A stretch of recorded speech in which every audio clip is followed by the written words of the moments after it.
दोस्तों नमस्कार, प्रणाम, अभिवादन स्वीकार करें। शुरू करते हैं आज की बड़ी खबरें। यदि आपको खबरें पसंद आए तो वीडियो को लाइक जरूर करिएगा और इसी प्रकार की खबरों के लिए आप चैनल को सब्सक्राइब कर लें।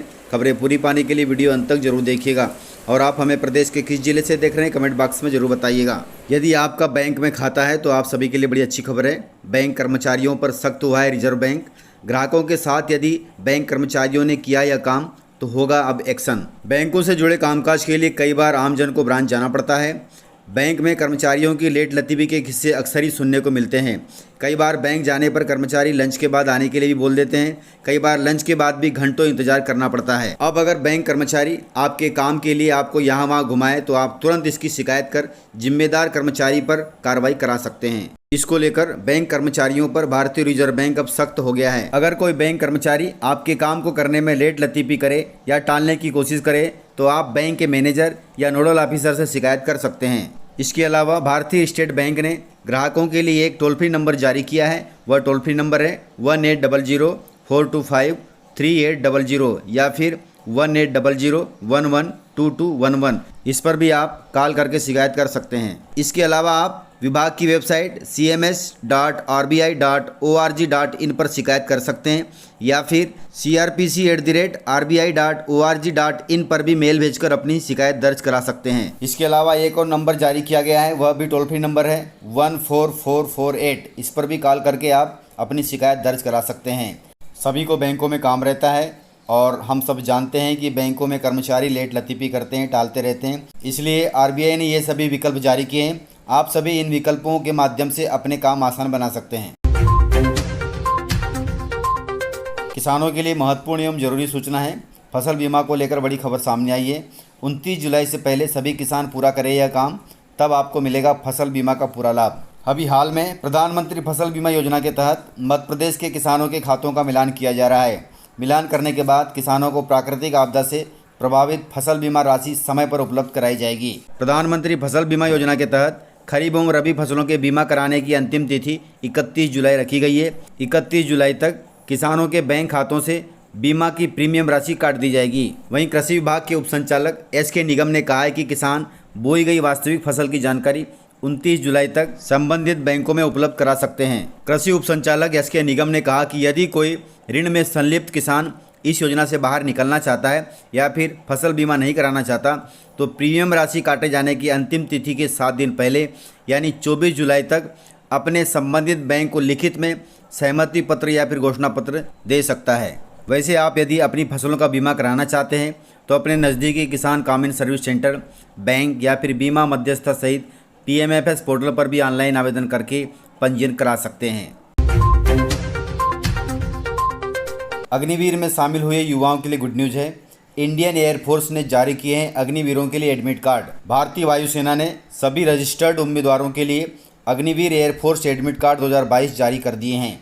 जिन भी युवाओं ने वायुसेना अग्निभर्ती 2022 के लिए आवेदन किया है वे आधिकारिक वेबसाइट अग्निपथ-cdac.in पर जाकर के अपना एडमिट कार्ड डाउनलोड कर सकते हैं। अग्निवीर एयरफोर्स भर्ती की चयन प्रक्रिया 24 जुलाई 2022 से लिखित परीक्षा के साथ शुरू होने वाली है। जिनके लिए एडमिट कार्ड जारी किए गए हैं, जिनके भी आवेदन स्वीकार किए गए हैं, उन्हें लिखित परीक्षा में बैठने के लिए इस एडमिट कार्ड को डाउनलोड करना होगा, तभी वे इस लिखित परीक्षा में बैठ सकते हैं। इसलिए आप अपने नज़दीकी कंप्यूटर सेंटर पर जाकर के अपना एडमिट कार्ड डाउनलोड कर लें। गुना जिले से खबर है। गुना जिले में जान जोखिम में डालकर रस्सी के सहारे नदी पार कर रहे हैं स्कूली बच्चे और उनके माता पिता। आज़ाद भारत में एक ऐसी भी तस्वीर देखने को मिल रही है जिसमें बच्चे पढ़ने के लिए हर रोज़ जान जोखिम में डालकर स्कूल जाते हैं। गुना जिले के गोचापुर गांव के 60 परिवारों के बच्चे नदी को पार करने के लिए रस्सी का सहारा लेते हैं कि गोचा नदी पर आज तक पुल नहीं बनाया गया है, जबकि इस गांव के सहारिया और बंजारा समुदाय के लोग पिछले 30 साल से पुल के लिए आवेदन दे रहे हैं। उसके बाद भी आज तक पुल का निर्माण नहीं किया गया। उधर जब जिला शिक्षा अधिकारी को इस बात की खबर लगी तो उन्होंने इस मामले में आला अधिकारियों से मार्गदर्शन मांगने की बात कही। बारिश के मौसम में भुट्टे खाना बड़ा अच्छा लगता है, वह भी नींबू और नमक लगाकर। इसी भुट्टे को खाने के लिए केंद्रीय मंत्री फग्गन सिंह कुलस्ते आज निकल पड़े और खाने के दौरान भुट्टे की कीमत सुनकर चौंक गए। महंगाई से पीड़ित लोगों के लिए यह खबर कुछ संतोषजनक हो सकती है। यानी महंगाई से आप अकेले नहीं बल्कि केंद्रीय राज्य मंत्री फग्गन सिंह कुलस्ते भी परेशान हैं। सफर के दौरान भुट्टे का स्वाद लेना भी महंगाई के चलते मंत्री जी के लिए फीका रह गया। 15 रुपए का एक भुट्टा सुनकर मंत्री जी न सिर्फ चौंक गए बल्कि उसे बेच रहे लड़के से हिसाब किताब भी ले डाला। यह दिलचस्प वीडियो इंटरनेट मीडिया पर बहुत वायरल हो रहा है। हालांकि मंत्री जी ने कहा कि हम सभी को अपने स्थानीय किसानों और छोटे दुकानदारों से खाद्य वस्तुओं को खरीदना चाहिए, जिससे उनको रोजगार मिलेगा और हमको मिलावट रहित वस्तुएं मिलेगी। इस प्रकार भुट्टे खाने के दौरान मंत्री जी ने एक अच्छा संदेश दिया है। मध्य प्रदेश के पूर्व सीएम दिग्विजय सिंह ने इंदौर में कहा कि बदले की भावना से काम कर रही है भारतीय जनता पार्टी। पूर्व सीएम दिग्विजय सिंह के अनुसार वर्ष 2023 में होने वाले विधानसभा चुनाव में कांग्रेस बहुमत हासिल करेगी, अर्थात सरकार बनाएगी।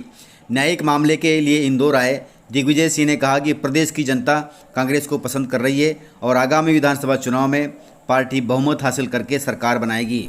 अभी हाल ही में आपने देखा होगा कि कांग्रेस की शीर्ष नेता सोनिया गांधी जी के खिलाफ ईडी का समन जारी हुआ है। इसको लेकर कांग्रेस कार्यकर्ता सड़क पर नारेबाजी कर रहे हैं। इश्यू को लेकर पूर्व सीएम दिग्विजय सिंह ने कहा कि कांग्रेस के शीर्ष नेतृत्व के खिलाफ ईडी का केस भारतीय जनता पार्टी के दबाव में किया जा रहा है।